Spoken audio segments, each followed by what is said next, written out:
slain and my children with her. Now would you, Monasi, betray me to Cetywayo, though in truth there is naught to betray? Well, if so, bethink you, and let Lousta bethink him of what chanced to Zinita, and of what chances to those who stand before the axe of Umslopogaas. What have I done, I say, that women should thus strive to work me ill?" "This," answered Monazi with a mocking laugh, "that you have loved one of them too well. If he would live in peace, he who has wives should favour all alike, lest of anything should he moan continually over one who is dead, a witch who has left a curse behind her, and thus insulted and do wrong to the living. Also he would be wise to attend to the matters of his own tribe and household, and to cease from ambitions that may bring him to the assegai and them with him."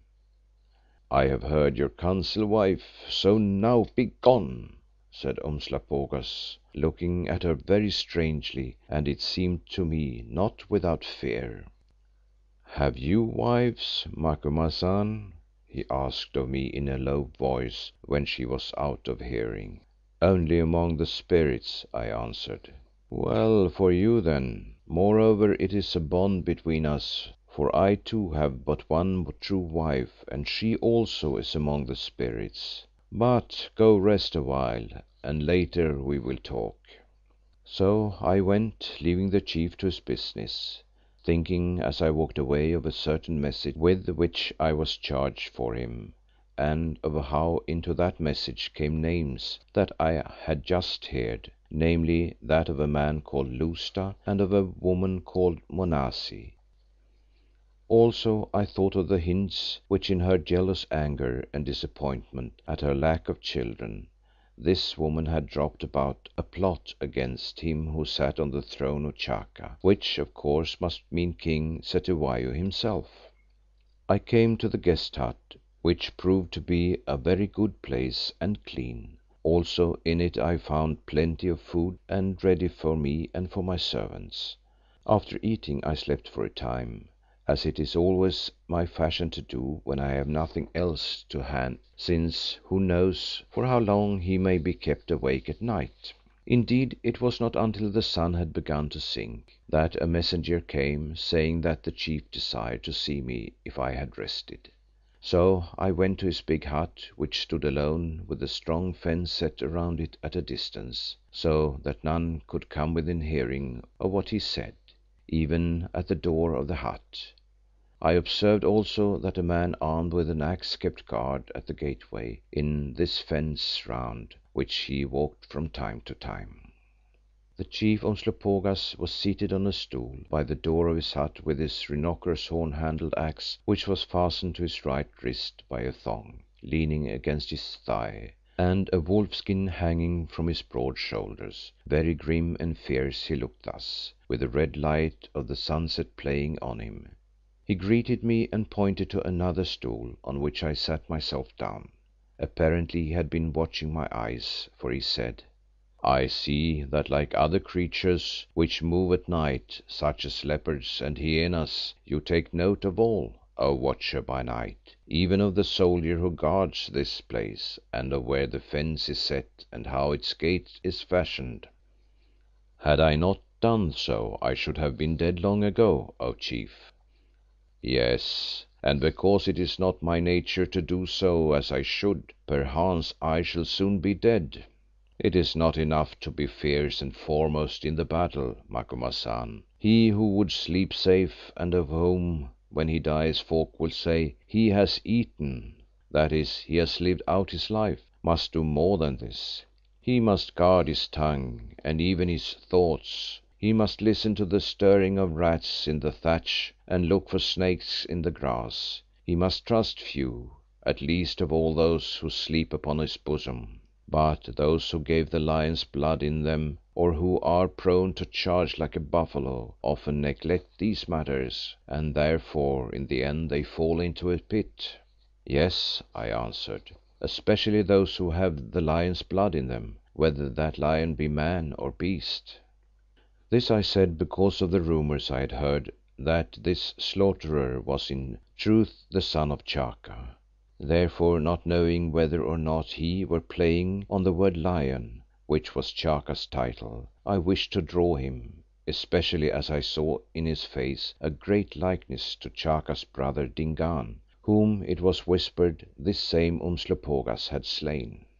As it happened I failed, for after a pause he said, "Why do you come to visit me, Macumazahn, who have never done so before?"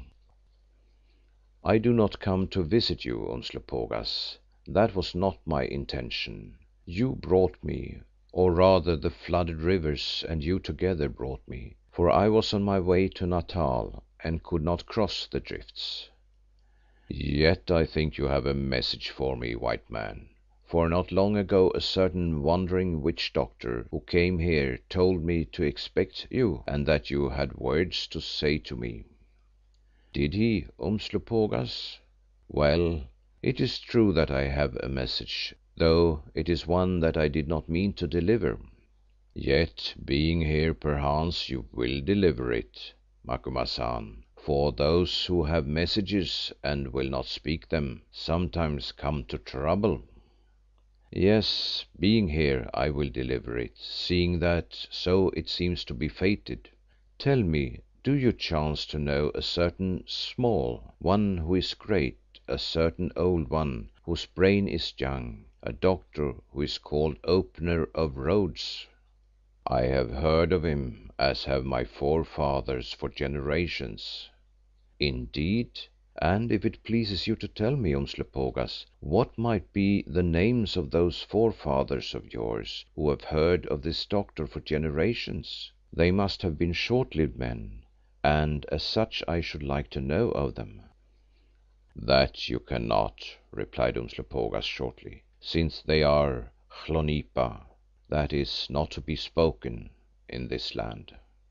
"Indeed," I said again, "I thought that rule applied only to the names of kings, but of course I am but an ignorant white man who may well be mistaken on such matters of your Zulu customs." "Yes, O Macumazahn, you may be mistaken or you may not. It matters nothing. But what of this message of yours?"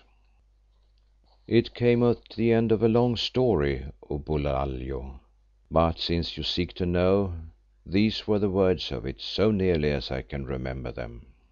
Then sentence by sentence I repeated to him all that Zikali had said to me when he called me back after bidding me farewell, which doubtless he did because he wished to cut his message more deeply into the tablets of my mind.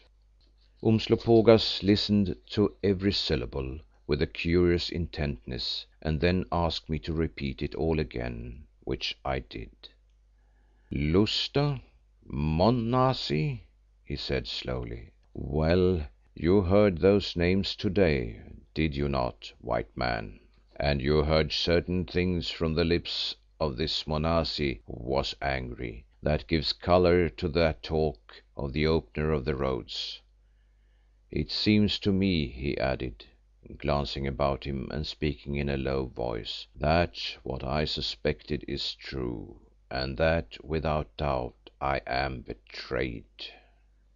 "I do not understand," I replied indifferently.